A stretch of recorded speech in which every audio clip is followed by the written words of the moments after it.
Saludos a todos, ¿cómo están? Bueno, les había dicho en un video anterior, espero que estén todos bien, que a mí de niño me enseñaron, en cierta forma, a odiar Estados Unidos prácticamente desde niño. Desde que yo vivía en la frontera y desde que entré a la primaria, pues me enseñaron en cierta forma o inculcaron la idea de odiar a Estados Unidos. Y casi lo lograron, podemos decir, por mucho tiempo. Pues no digo que yo fuera a odiar a Estados Unidos, pero no era mi país favorito, por decirlo así. Yo que viví en la frontera, y tuve mucho tiempo contacto con las personas que vivían del otro lado, o sea, los americanos que venían para acá, a mí se me hacía injusto. No el que nos hubieran quitado la mitad del territorio, sino que yo veía que nosotros comprábamos en Estados Unidos más de lo que ellos nos compraban, y eso me parecía a mí muy injusto. Nosotros prácticamente cuando mi papá, por ejemplo, cobraba su sueldo, inmediatamente cruzábamos la frontera a surtirnos de la comida para la quincena. Allá comprábamos todo, latas, papas, huevos, pan, la ropa que usábamos, los muebles de la casa, el refrigerador, la estufa, el refrigerador, las lavadoras, el carro.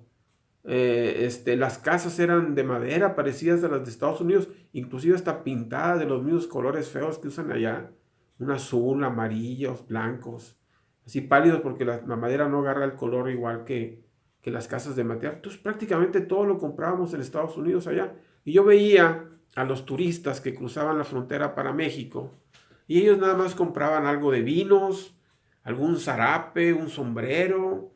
Pasaban por ahí donde estaban vendiendo las piñas y las jícamas y se les quedaban viendo como con ganas de comprar una, pero se arrepentían y no compraban eso. Compraban algunas galletas y cosas así, era todo. Y nosotros allá compramos prácticamente todo ahí, con excepción de los refrescos, las tortillas, los zapatos, ¿verdad? Las galletas, que son mejores que las de allá. Entonces, pero prácticamente todo lo demás lo compramos allá, la ropa, los chones, todo. Entonces a mí me parecía completamente injusto. Hasta que, por ejemplo, la primera vez que ya empecé a cambiar de manera de ver las cosas, un tiempo me tocó trabajar en una frutería cuando estaba de estudiante, en unas vacaciones estudiantiles. Me tocó trabajar en una frutería ahí dependiente. Y un día escaseó el tomate, así, escaseó el tomate, no había por ningún lado y se vendía mucho y se solicitaba mucho.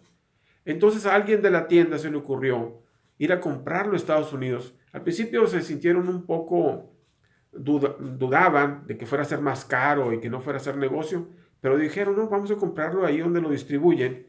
Fueron allá y se trajeron bastantes cajas de tomate americano para acá, para Reynosa. Y entonces yo, que era el que me encargaba de acomodarlo ahí, me di cuenta en la caja donde venía envasado que todo ese tomate en realidad era tomate mexicano, que estaba allá, pero era mexicano. A partir de ahí me di cuenta que de prácticamente todo lo que yo pensaba que era americano que comprábamos allá, en realidad mucho de esa mercancía que comprábamos allá realmente era mexicana. Los televisores, los refrigeradores eran armados en México y así, etcétera. Me di cuenta entonces ahí, cambió mi forma de ver, me enteré que realmente México le vende a Estados Unidos más que lo que le compra. Esa es la realidad. Y eso ha sido, ahorita se le vende más que antes. Y en el pasado, allá en la época de Benito Juárez, por allá por aquellos a principios de la revolución, era peor. México le vendía mucho más a Estados Unidos que lo que nosotros le comprábamos. Es nuestro principal cliente. Esa es la realidad de las cosas. Entonces, fueron ahí cambiando en muchos aspectos mi forma de ver hacia Estados Unidos. En otra ocasión, ya en la universidad, bueno, me tocó el caso de leer un libro de García Márquez que se llama Cien años de soledad. Y en ese libro, el autor, hay un capítulo dedicado a los Estados Unidos, a la intervención americana. Y entonces él le echa la culpa a los americanos del atraso de, vamos a decir, Macondo, que era una ciudad ficticia que él creó ahí en su libro, Cien años de soledad.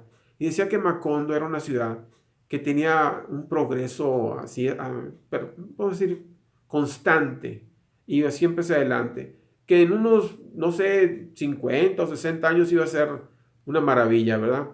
Y entonces culpaba a los americanos, a su llegada, de todos los problemas que sufría la ciudad. De que perdió su originalidad y así, etcétera. Entonces me pareció exagerado. Ese fue uno de otro de los cosas que me empezaron a hacer dudar sobre culpar a Estados Unidos de todos nuestros problemas. Eso es falso. Entonces, ha sido una mentira que ha sido repetida constantemente y muchas veces no tiene ningún sustento.